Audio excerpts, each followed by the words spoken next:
This is How to Drink, the show about making cocktails and how to drink them. I'm Greg, and I have never been a professional bartender. I've never even had a job in a bar. I don't worry too much about precision and technique, because at the end of the day, if the drink you like is in the glass, you did it right. Let's get going. Welcome, drink fans, back to another exciting edition of How to Drink. Let's make a Bloody Mary. It's a classic drink. It's part of the pantheon. It's part of the repertoire. It's out there in the firmament. It is one of just the drinks, right? People who don't know cocktails, who couldn't tell you what a moral saison is or how to make a proper whiskey sour, are gonna know about Bloody Marys. Bloody Mary is kind of considered a hair of the dog drink. It's a bit of a hangover cure. There's a thinking that the oils and the tomato juice and the proteins and stuff in it help you with that.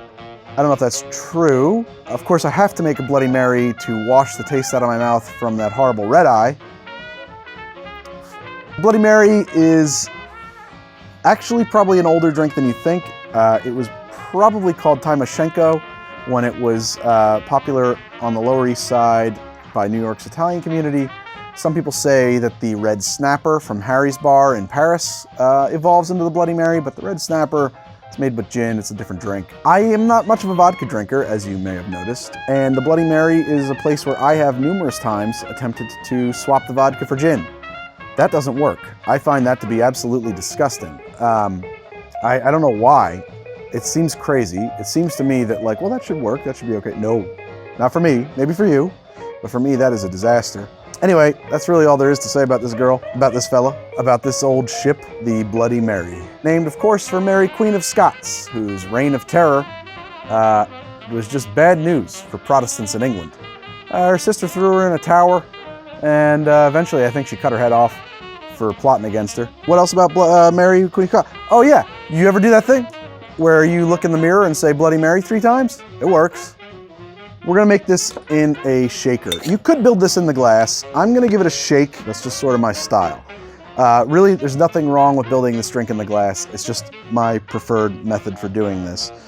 I'm gonna throw 2 bar spoons of lemon juice in here, just a touch of lemon. I mean, I could guesstimate this, but that's fine. Maybe, 2.5. Not rocket science on this one. Want to do a bar spoon of Worcestershire? Delicious Worcestershire. What the hell is Worcestershire sauce? Worcestershire. Worcestershire. What is that? Worcestershire. Worcestershire. So shires are places in England. This is probably named for Worcestershire. It's their shire sauce. And I think they won the Inter-Shire sauce competition back in 1744. And that's how they got their name. I made that up. Tabasco for this. You can use another hot sauce if you want, but I think that this is a place to use Tabasco. 3 dashes of Tabasco for this drink, so we're just gonna do that.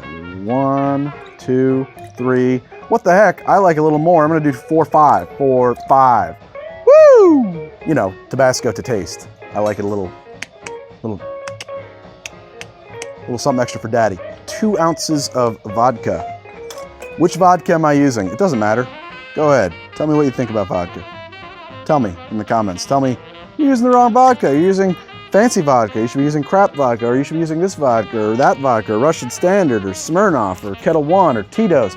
Man, everybody's got a fucking opinion about vodka. Who gives a shit? It's unaged neutral spirits, guys. Unaged neutral spirits. Neutral. Come on.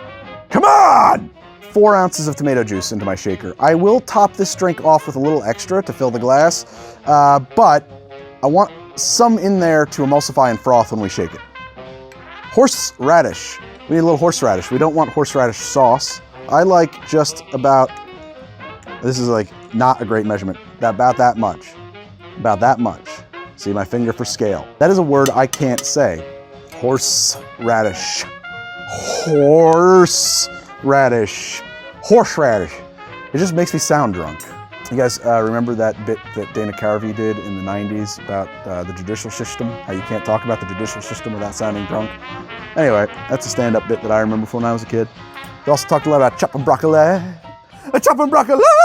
time to shake this drink. We're gonna shake it up.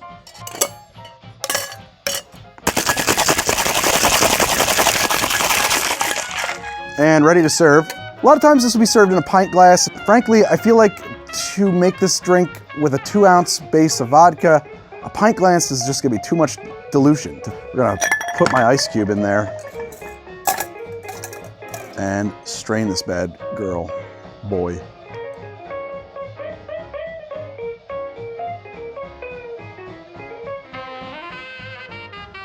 All right, let's top this drink off and garnish it. Look, in recent years, something has happened with Bloody Mary where it's got to be garnished with like a whole slice of pizza and a couple of sausages and a piece of bacon and a Buick. Frankly, I don't want that in my drink, okay? I'm maybe in the minority. I just want the celery and maybe an olive. Let's just keep things simple. That's how I make a Bloody Mary. It's pretty simple, pretty standard. Let's give her a sippy.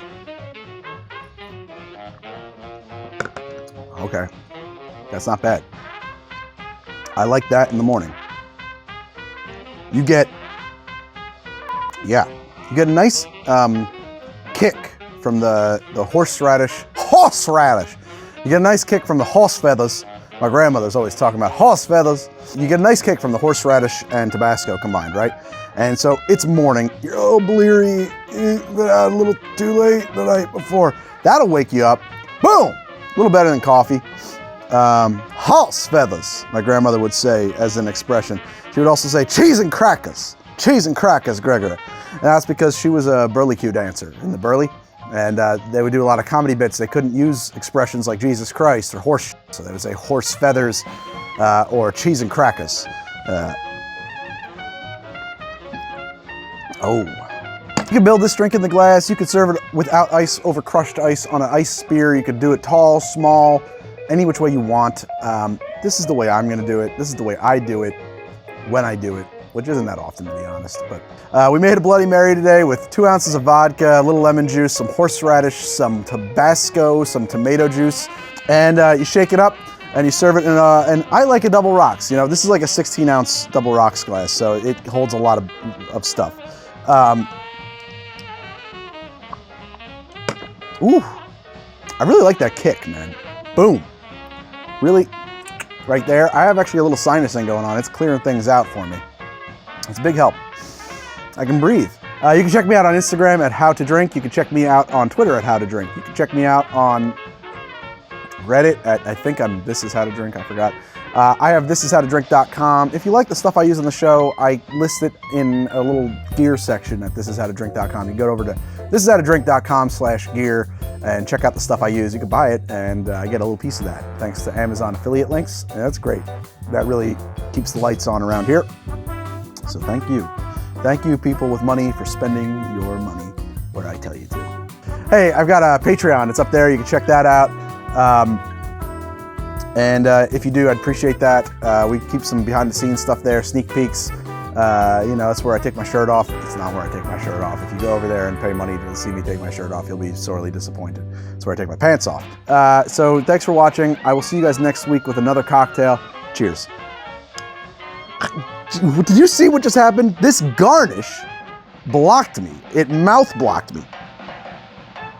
It prevented me from getting into my drink. I love. Oh yeah. Tiny pickle.